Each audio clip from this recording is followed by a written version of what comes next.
آقا کریم علیہ الصلوۃ والسلام کا ارشاد ہے کہ جب جمعرات کا دن آتا ہے تو اس وقت اللہ کے جو کچھ فرشتے ہیں جن کے پاس چاندی کے کاغذ اور سونے کے قلم ہوتے ہیں، اللہ اکبر، وہ لکھتے ہیں کہ کون جمعرات اور شب جمعہ یعنی جمعہ کی رات مجھ پر درود پاک پڑھتا ہے۔ سبحان اللہ، سبحان کتنے اللہ۔ خوش نصیب ہیں وہ لوگ کہ جو جمعہ کے دن اور شب جمعہ آقا کریم علیہ السلام پر درود پاک پڑھتے ہیں۔ ایک اور فضیلت محبت والی ابو درداء رضی اللہ تعالیٰ عنہ، وہ حدیث پاک کے راوی ہیں،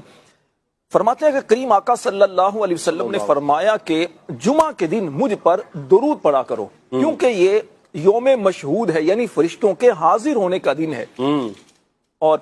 فرمایا کہ تمہارا درود مجھ تک پہنچایا جاتا ہے، مجھ پر پیش کیا جاتا ہے۔ عرض کی یا رسول اللہ صلی اللہ علیہ وسلم، یہ تو آپ کی مبارک زندگی میں ہے، تو کیا آپ کے دنیا سے تشریف لے جانے کے بعد بھی آپ پر پیش کیا جائے گا؟ آقا کریم علیہ السلام نے فرمایا کہ ہاں، اور پھر بڑا خوبصورت جملہ، بڑا خوبصورت فرمان آقا کریم علیہ السلام کا، فرمایا کہ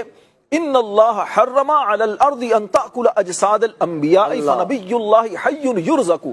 فرمایا بے شک اللہ کے نبی جو ہے نا یہ قبروں میں زندہ ہوتے ہیں۔ واہ واہ، اللہ تعالیٰ نے زمین پر حرام کر دیا ہے کہ وہ نبیوں کے جسموں کو کھائے، کہ اللہ کے نبی قبروں میں زندہ ہوتے ہیں اور انہیں رزق دیا جاتا ہے۔ گویا کریم آقا علیہ الصلوۃ والسلام نے